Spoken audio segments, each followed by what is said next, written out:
আসসালামু আলাইকুম, welcome back to Farzu's cooking show. কেমন আছেন সবাই? আশা করছি অনেক ভালো আছেন। বেকিংয়ের ক্ষেত্রে বর্তমানে জনপ্রিয় একটি হুইপ ক্রিম হচ্ছে ভিভো ব্র্যান্ডের এই হুইপ ক্রিম। তবুও এই গরমের দিনে ক্রিমটা বানাতে গিয়ে আমরা অনেকেই প্রবলেম ফেস করি।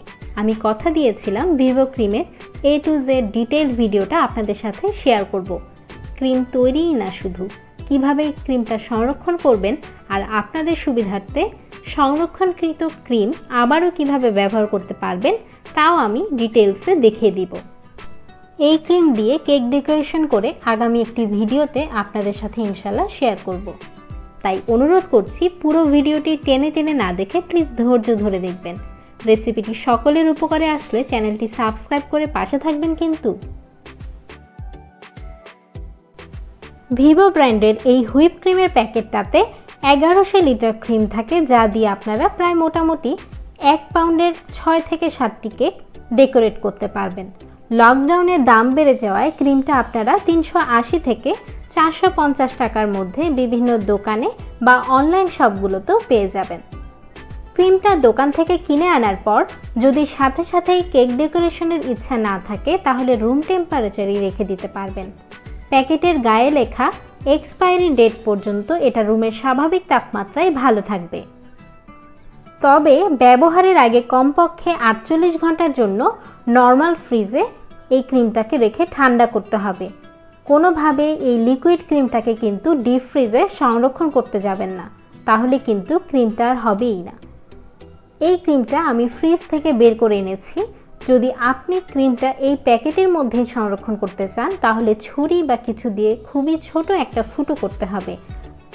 আর চাইলে একটি এয়ারটাইট বক্সে এই লিকুইড ক্রিমটা ফ্রিজের নর্মালে রেখেও সংরক্ষণ করতে পারবেন। একবার ব্যবহারের পর এভাবে কস্টেপ দিয়ে লাগিয়ে নর্মাল ফ্রিজে রেখেছিলাম। আবারও এটা খুলে 1 কাপ পরিমাণ ক্রিম নিয়ে নিয়েছি। কস্টেপ দিয়ে খুব ভালো মতো টাইট করে প্যাকেটটা সিল করতে হবে। যদি ফুটোটা ছোট থাকে তাহলে ক্রিমটা নষ্ট হবার চান্স থাকবে না।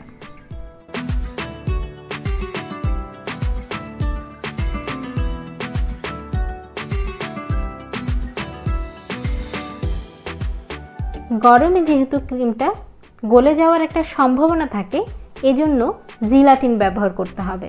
শীতকালে অবশ্য জিলাটিন ব্যবহারের প্রয়োজন হয় না, তবে যারা কেক ডেলিভারি দিতে চান তারা কিন্তু অবশ্যই জিলাটিন ব্যবহার করবেন। এখানে 1 চা চামচ হালাল জিলাটিন নিয়ে নিচ্ছি। এর সাথে 1 চা চামচ রুম টেম্পারেচারের নর্মাল পানি দিয়ে দিচ্ছি। 10 মিনিটের জন্য এটাকে এবার রেখে দিতে হবে। যে বাটিতে ক্রিম বিট করবেন সে বাটি আর বিটারের স্ট্যান্ডগুলো ফ্রিজে রেখে ঠান্ডা করে নিয়েছি। এবার ক্রিমটা বাটিটাতে ঢেলে দিচ্ছি। যেহেতু এখন প্রচণ্ড গরম, এর জন্য ক্রিমটা বিট করতে অবশ্যই নিচে একটা বরফের বাটি দিতে হবে। শীতকালের সময় এই বরফের বাটির প্রয়োজন হয় না, কিন্তু গরমে যাতে ক্রিমটা গলে না যায় এজন্য এই বরফের বাটিটা কিন্তু অবশ্যই ব্যবহার করতে হবে। 10 মিনিট পর জিলাটিনের মধ্যে 2 চা চামচ একদম ফুটন্ত গরম পানি দিচ্ছি। অবশ্যই একদম ফুটন্ত গরম পানি দিতে হবে। এবার এটাকে ঠান্ডা হতে রেখে দিব। ক্রিম বিট করার সময় টাইমিংটা অবশ্যই খেয়ালে রাখতে হবে। প্রথমে 2 মিনিট বিট করতে হবে একদম লো স্পিডে। কোনোভাবেই শুরুতে মিডিয়াম বা হাই স্পিডে বিট করতে যাবেন না, তাহলে কিন্তু ক্রিমটা ছানা ছানা হয়ে যেতে পারে বা দেখা গেল ক্রিমটা কিন্তু হবেই না। বিট করার মাঝে অবশ্যই স্প্যাচুলা দিয়ে সাইডে ক্রিমগুলো মিশিয়ে নিতে হবে। 2 মিনিট পর এতে জিলাটিনের মিশ্রণটা ঢেলে দিচ্ছি। অবশ্যই জিলাটিনের মিশ্রণটা যেন রুম টেম্পারেচারে থাকে সেদিকটা খেয়ালে রাখবেন। এর সাথে 2 টেবিল চামচ আইসিং সুগার দিয়ে দিচ্ছি। বেশি মিষ্টি খেতে চাইলে আপনারা 3 টেবিল চামচও দিতে পারবেন। আইসিং সুগারের রেসিপি লিঙ্কটা ডেসক্রিপশন বক্সে দেয়া থাকবে।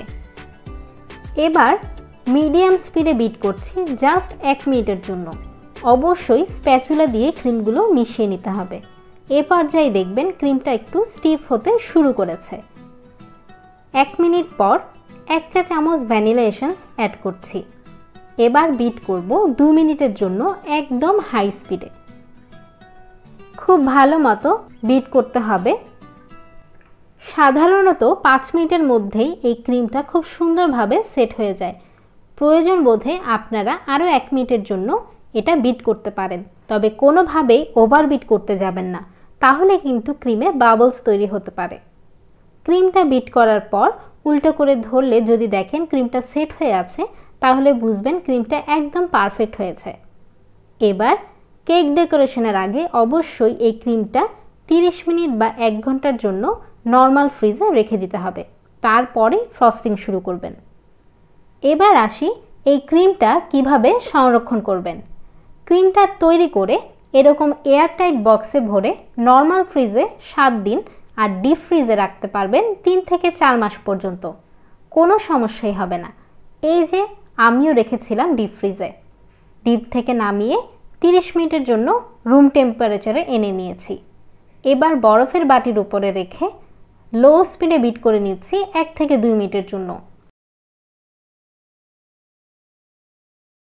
দেখতেই পাচ্ছেন এটাও সুন্দরভাবে সেট হয়ে গেছে, তাই ক্রিম সংরক্ষণ নিয়ে আশা করছি আপনাদের আর কোনো টেনশন থাকবে না।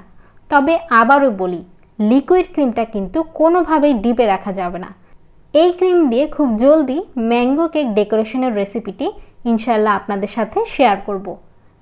রেসিপি পেতে চ্যানেলটি সাবস্ক্রাইব করে বেল আইকনটি অবশ্যই প্রেস করে রাখবেন। সবাই অনেক ভালো থাকবেন। আল্লাহ হাফেজ।